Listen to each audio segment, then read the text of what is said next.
My name is Meg. I am the customer support team lead at Poll Everywhere. Here's my picture. I will be showing you a whole bunch of stuff today. So this is the getting started tutorial, and we'll walk through everything you need to know to have a successful polling at your event or meeting.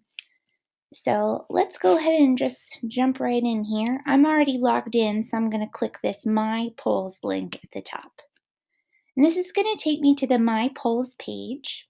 And this is where you're going to do most of your work. You'll create your polls here. You'll get your stuff organized. After we make the polls, we'll present it from web. We'll present it from PowerPoint. I'll show you PowerPoint on Mac and PC, how to do that. We'll run some reports on the polls, and I'll walk you through a couple other important settings that you'll need to know.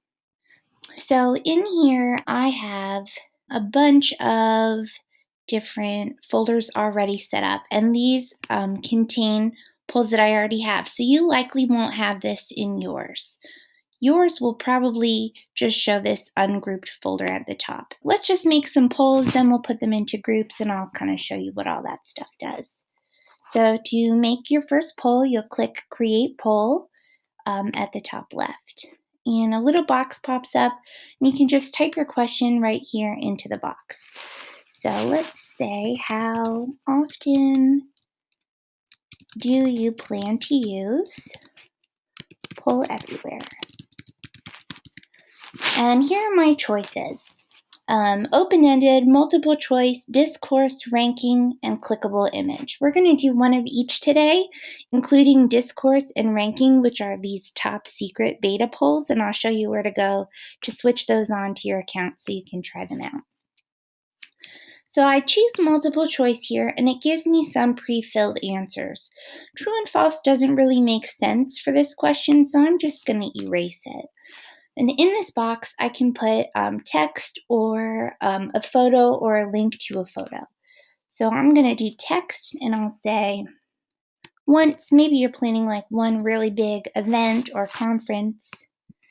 We'll add another option here. I'll say a few times a year. And maybe you're like us, we use it all the time. We'll call this one monthly. Now, if I just wanted to create this one question, I could click the Create button now, but I'm going to keep going. I have a whole bunch of polls that I want to ask. So my open-ended poll, I'm going to ask, what is your favorite food? And when we get to this one, you guys can respond with any answer that you like. There's a few different ways to display it, and this is not a permanent choice here. We're going to switch between the four options when we get to this question. I'm going to start with the word cloud, though. That one's my favorite. Let's do a clickable image poll. We'll say, where is there most room to improve? And I will choose clickable image.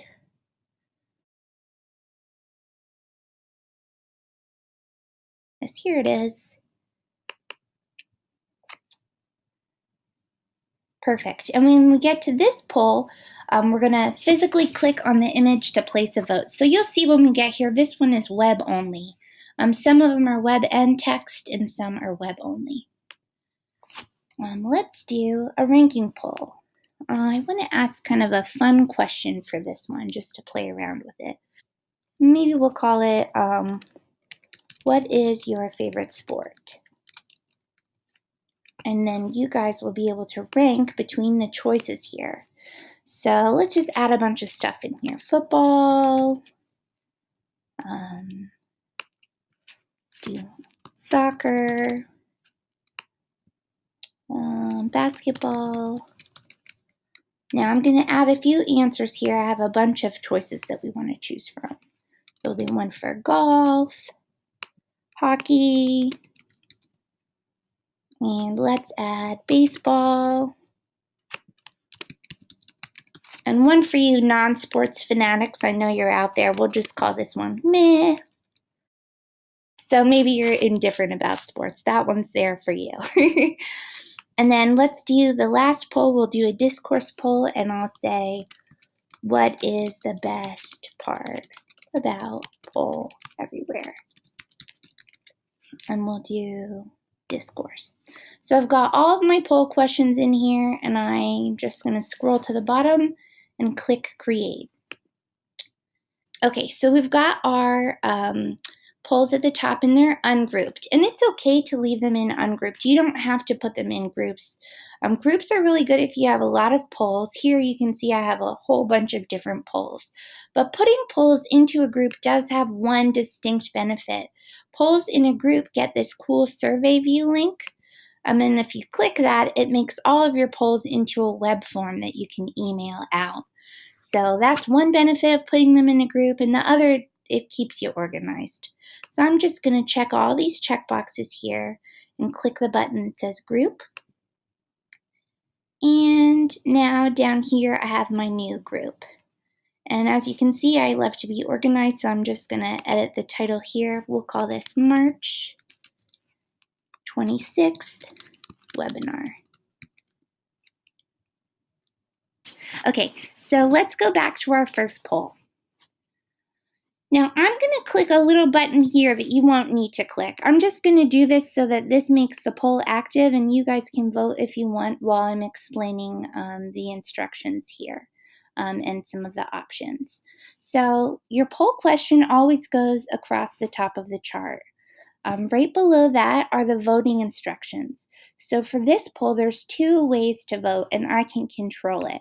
So if I want it to be text only, I can uncheck web.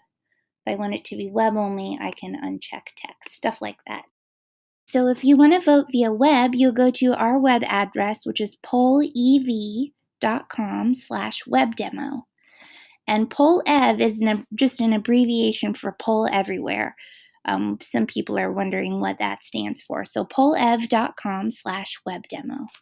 Now, if you're in the United States, you can also vote via text to our phone number, which is 22333. Super easy to remember because it's 2 2s and 3 3s. The first text you'll send will be the word web demo, and then after that, you'll be in my session, so the rest of the polls you can just say A, B, or C, or the answer. You only have to text this web demo at the very beginning. We do have international phone numbers. I'll show you where to find those later, but if you're international for today, let's just have you use this web voting link. Now, as you can see, the votes come in and the chart moves around.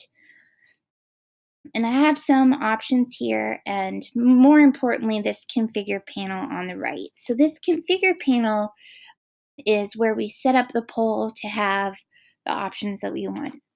So by default, text and web are going to be on. You can also do Twitter integration here. An important section is this response settings. And this tells you how many times each person can vote. So by default, that's set to 1. I'm going to open this so you guys can vote as many times as you like. I can also make the responses anonymous. I could restrict this poll to only registered participants if I wanted. And that's basically like a pre-approved list of people. I can also send a custom reply message. This is really great if you have like a social media campaign, because anyone who texts will get this message right back on their phone. And a lot of people have Twitter and Facebook on their phone. So if I wanted to send a special message, I could say, thanks for voting. I could say anything I want in here, and the message would come back. I can also automate this. So if I need the poll to lock at a certain time, like maybe it's a contest with a deadline in the middle of the night, you can set that here so you don't actually have to be up controlling the poll. So that's here. I like to leave my polls unlocked because no one has the voting instructions until I'm presenting. If you do need to lock it, you can either automate it or do it manually. So that's the configuration panel. And I'm just going to go ahead and go full screen. So when you're presenting, you'll use this full screen setting here. And that hides all of the administrative controls on the poll. That also makes the poll active. So we know that you're presenting when you're in full screen. So for this one, we'll probably come back and mess around with some of the visual settings a little later.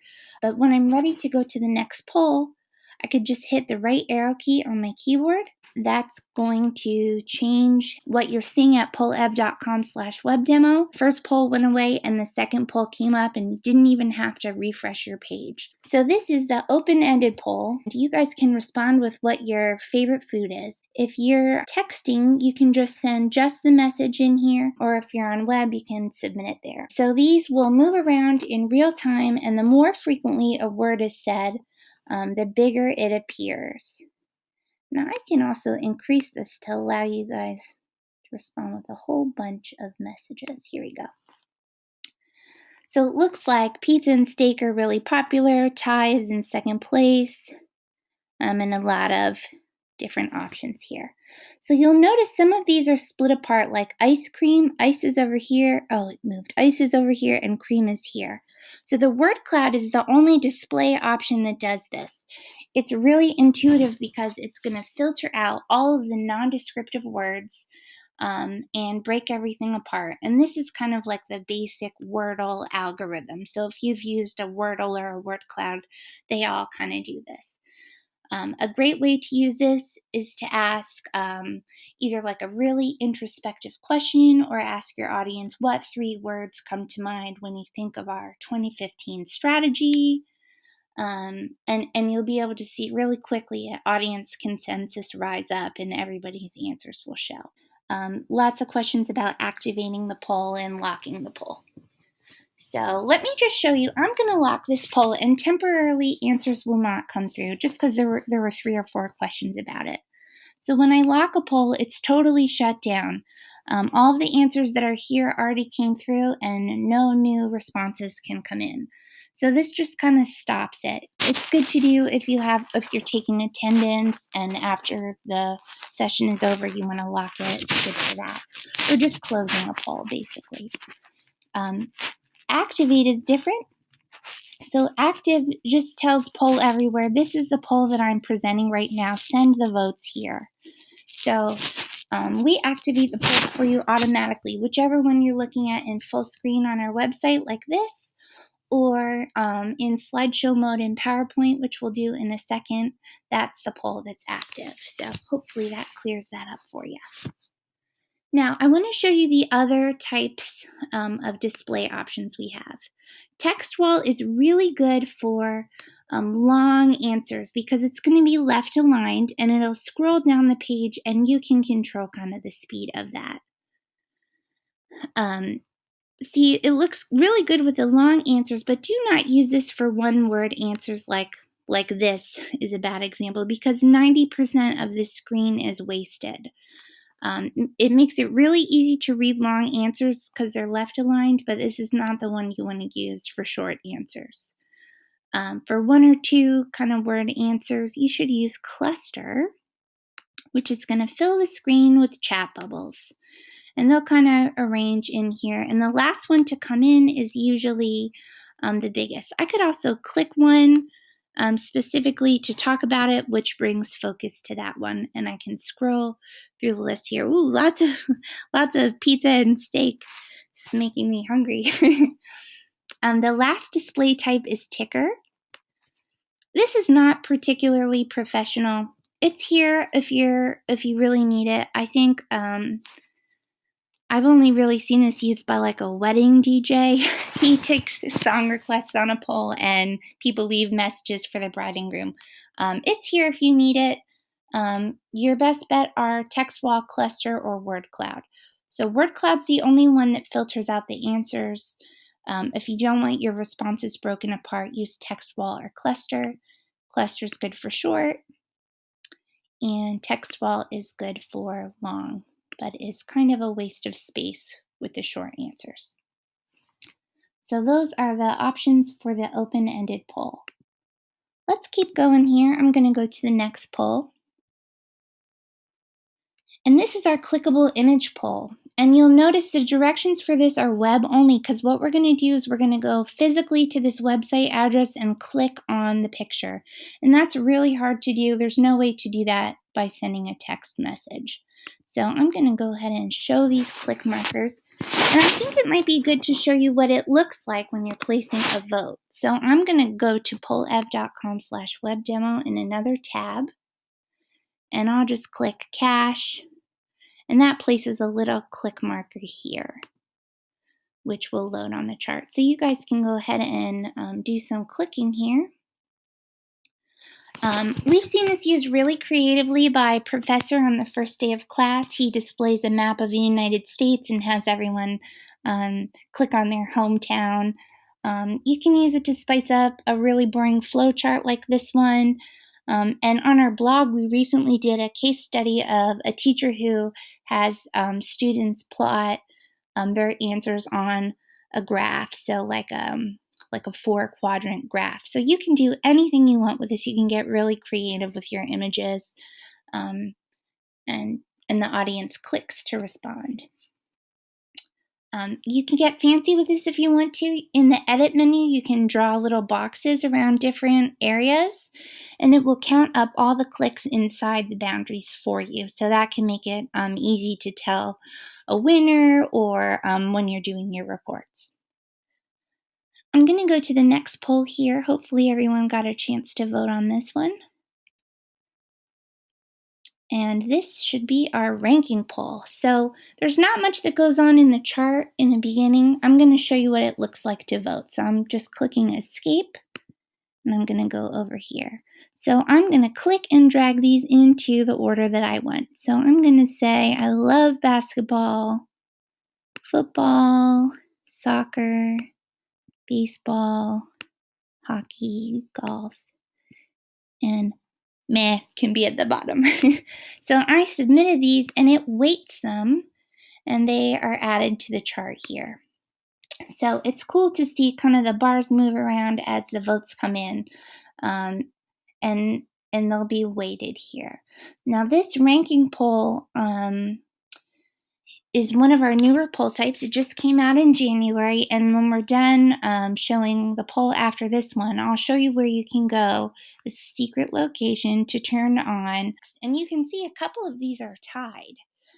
So if they're tied for first place, there's no bar for second, of course. So this is our newest poll type. Very fun. Hopefully everybody got a chance to vote. It looks like the graph stopped moving around, so let's go to the next poll. And this is our last poll, and this is similar. Most of the work here is actually going to go on in the audience. I'm going to click escape again and show you what that looks like. So I'm going to say, I love the live updating charts, and submit the response.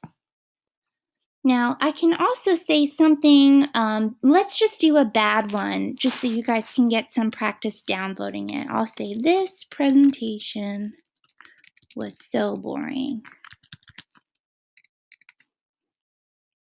Oops.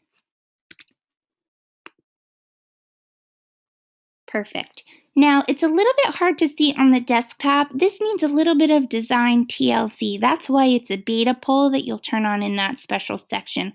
However, it looks really awesome on mobile. I know a special web address I can type to make this computer think that we're on mobile. So I'm going to type that in here. This is not something that you need to know, so don't worry too much about this. I just want to show you. m.pollev.com.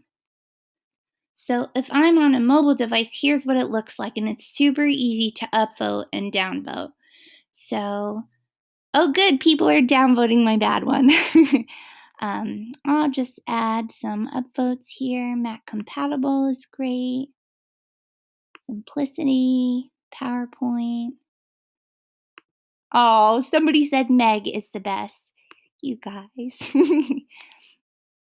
I'm going to downvote I like blue. I do like blue, but doesn't answer the question. So you guys can go to town upvoting and downvoting here. And for me in the chart, I have two ways to show these. So I can order it by top. So the top rated answers, oh my God, you guys, I'm so embarrassed. The top rated answers will come float up above, and the negative stuff goes down to the bottom. And we use this every week at our planning meetings, and we talk about what went well and what did not go so well in our big projects. And it's a great way to anonymously share feedback with a group and get a really quick audience consensus without hurting anybody's feelings. So we'll say great, big kudos to the development team who got some fix out the door, in an hour, and everyone upvotes that. When somebody says something dumb here, like we ran out of bananas and flaxseed at the office, everybody loves to downvote that. So it's kind of become almost like a game, and it's a really great way to anonymously get feedback as well as group consensus. So this is the discourse poll. Now I'm just going to click escape really quick. So we demoed all of the poll types. Now when I go to create a poll, I have a whole bunch of options in here. Yours will say open-ended, multiple choice, and clickable image. If you want these two new poll types, the secret address you're going to go to is polleverywhere.com/LABS. So the word labs. And in here, we've got a couple of time-saving little tricks you can do here, like copy an entire group of poll and turn on advanced sorting, which is good if you have a lot of polls. And then down here this is where we put the new stuff. So it says it could change, break, or disappear at any time. I'm going to tell you what's wrong with both of these poll types so you can know before you use them. The discourse poll types needs a little bit of design work. When you're voting from a desktop computer, the upvote and downvote buttons are small. We're hoping to fix that soon, but otherwise works perfectly. The ranking polls, we're still working on the report for it. So the report just lists everything that they voted for, and it doesn't show the weight that we gave it. Ranking polls we're hoping to have live soon. So they're both fully functional. We tried them out, worked great. You can turn them on here by choosing enabled and then clicking apply.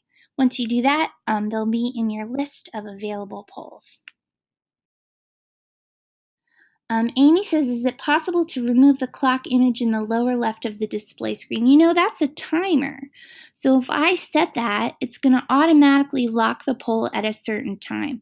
That only shows when I hover my mouse over it. So if you're in PowerPoint, you're not going to be moving your mouse to the bottom left corner of the screen, so it's not going to show. It goes away as soon as you are not hovering over it, but it's there in case you do need to add a timer to your screen. Let's go back. All right, so if I want to run a report on polls, the advanced reporting is a paid feature. So if you want to run a report on more than one poll at once, you'll need a paid account for that. Otherwise, they're kind of one at a time. So I'll check the checkboxes next to the polls that I want to report on, and then I just click this little blue button at the top that says report. And that's going to take me to our reporting screen. Now, this is pretty basic. We're super excited. This summer, we're releasing a brand new reports user interface. So this is the report that we're looking at is the list report. And the way it works is each column is a separate question. And each row is an answer that came in from the same device. So I can see the person who said monthly then answered poll 2, they said veggies. Same thing for this person, really loves crab. That's so cute. And it's easy to kind of see how they responded to multiple polls. If it has a dash in here, that means they skipped that question or they could have changed devices when they were voting. If you're using registered participation, which basically forces the audience to log in, you'll be able to see who said what if you click Show Participants. When I click this, it's going to show all sorts of information. So when you click that, it's going to show you their first name, last name, and email if you've gone through the registration process. Now that's optional. A secret workaround you can use to see who said what is just ask another poll question where they enter their name, and it's going to be one of these columns, and you'll be able to read right across the row who said what. So that's kind of like the low-tech way to get that done as well. In the top right corner of all of the reports, I can download right to Excel, and then I can do further analysis on the data. So if you're asking numerical questions and you want to do calculations, or you just want to do, a pivot table or any of that stuff, you can just click spreadsheet in the top right. We also have a report card. Report is really good. If we had marked one of these as correct, it would grade it, it would give you a percentage, and it would give you a ranking among all of the participants. So lots of cool reports here. Not a ton of time to go through all of them today, but there is an awesome video in the user guide that shows you all the different types of reports and what you can do with them. So stay tuned. We have a lot of really cool reporting stuff and we're super proud of it. So I'm sure we'll be emailing you to let you know of all the new changes. Okay, so we have our polls here. We basically presented from web by clicking full screen. Now let's get it into PowerPoint. So I'm on a Mac. The first one I'm going to show you is PowerPoint for Mac. It's actually much easier if you're on Windows, so I'll show you that next. You'll see there's a lot less clicks. So if you're on Mac, you'll check the boxes here to select the polls, and you'll choose Download Poll Slides. Now I'm going to put this on my desktop, and I think I'm going to have to overwrite one that already has that name. That's okay. There you go. So I have PowerPoint, and on Mac you also need this Poll Ev Presenter app, which is separate. On Windows, everything happens inside of PowerPoint. So before you do any of this, you'll need our software for both Mac and Windows. You'll go to polleverywhere.com/app to get it. And it's free, and it works on all of the accounts, even the free accounts. So just grab it from here. Now, let's open this presentation here. And this is the placeholder image. And this is going to just show, it says your poll will show here. It's not super descriptive. We're kind of toying around with the idea of replacing this with a screenshot of the poll so you can see a little bit easier, but that's not ready yet. So for now, you can read which poll it is in the notes.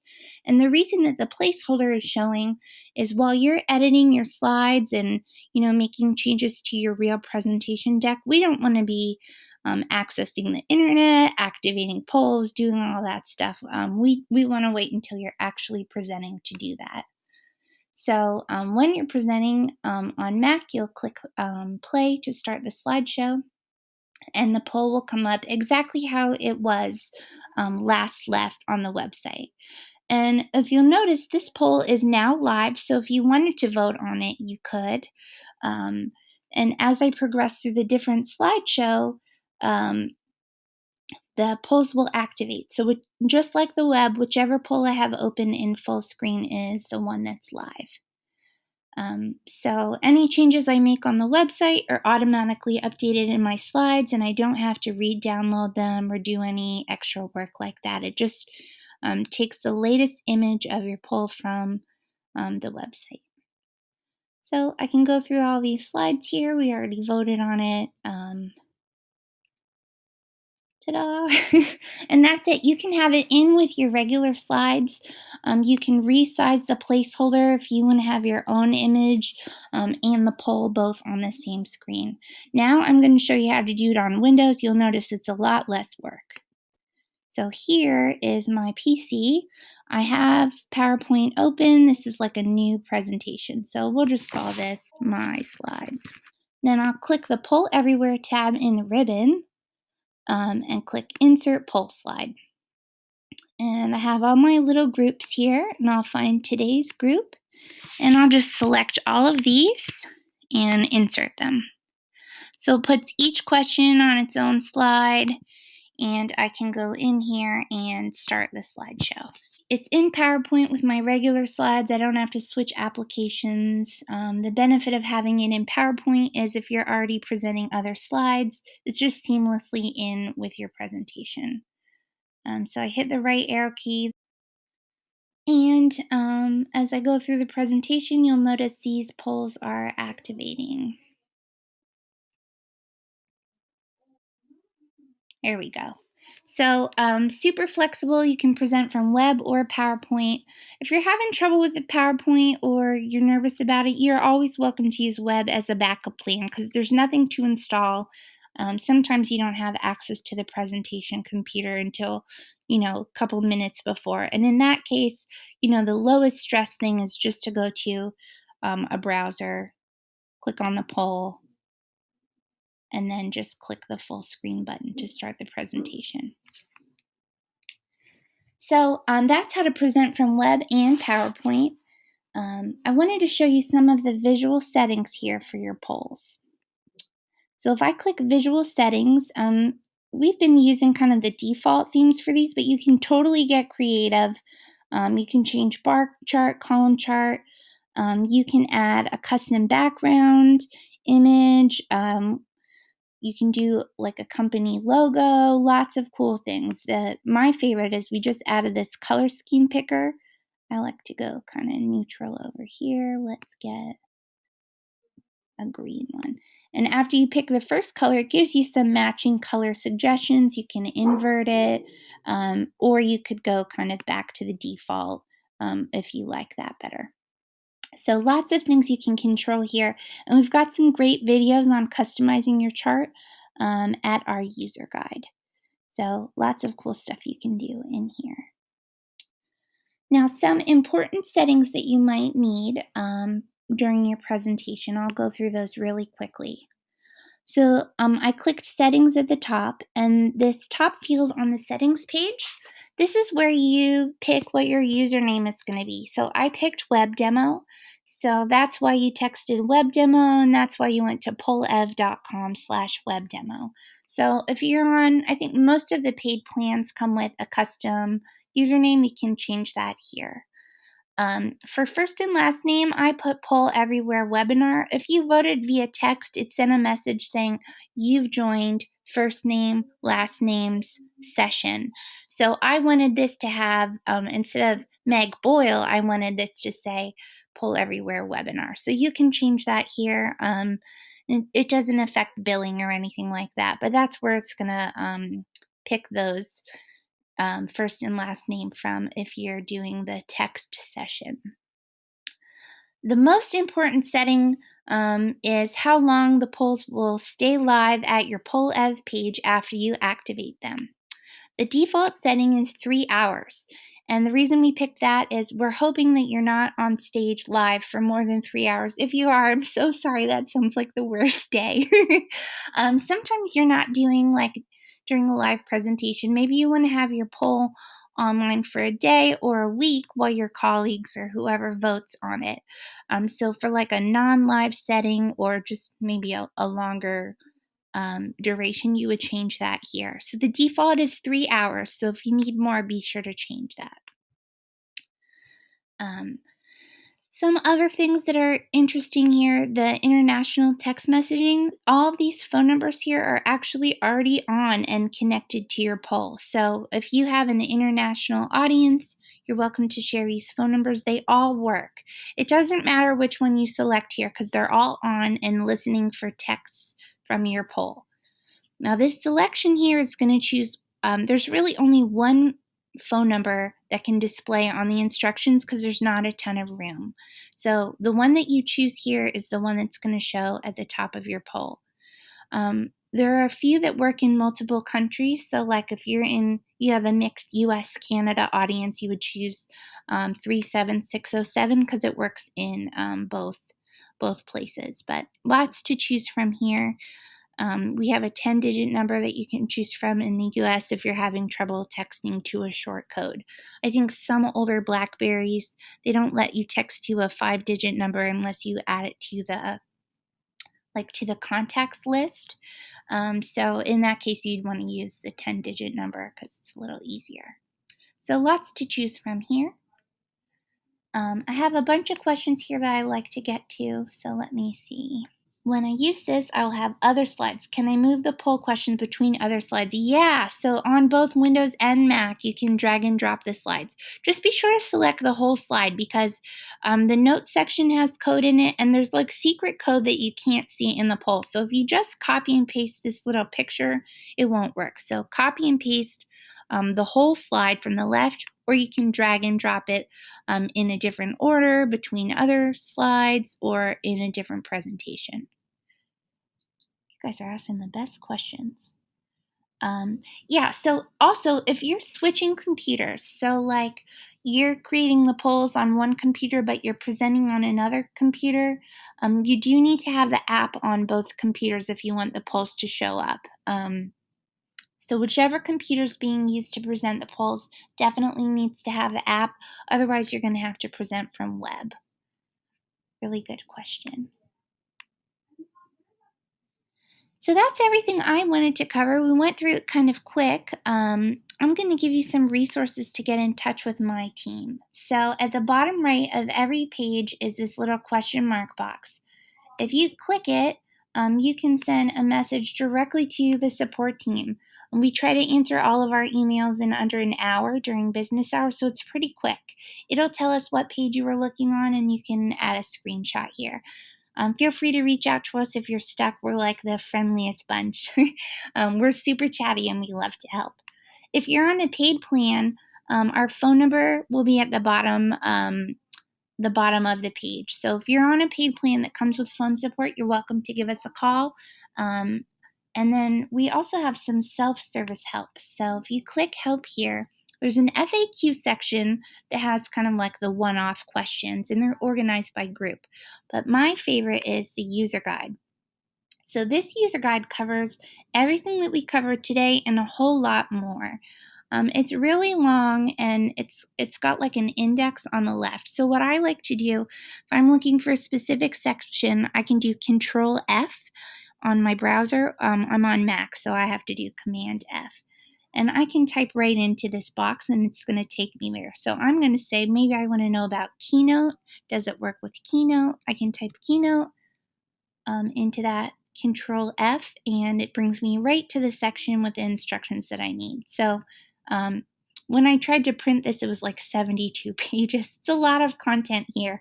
So the search really helps and there's lots of cool stuff. My favorite is this tips and tricks section. Talks about how you can use the mobile app to manage your polls. There's a remote control that you can use on your phone. Lots of cool stuff here. And this is a really good section. If you have a whole bunch of polls you want to make at once, here's how you can use copy and paste to get them into Poll Everywhere. So lots of cool stuff in the guide, videos, screenshots, or you're welcome to email us or call us if you get stuck. So that's everything I wanted to cover today, guys. That should give you a really great head start to be a polling rock star at your event. We're happy to hear from you. If you have any questions or if you're stuck, especially, please give us a call or send us an email. You can also email us directly, support@polleverywhere.com. Thanks so much, everybody. I hope you have a great day.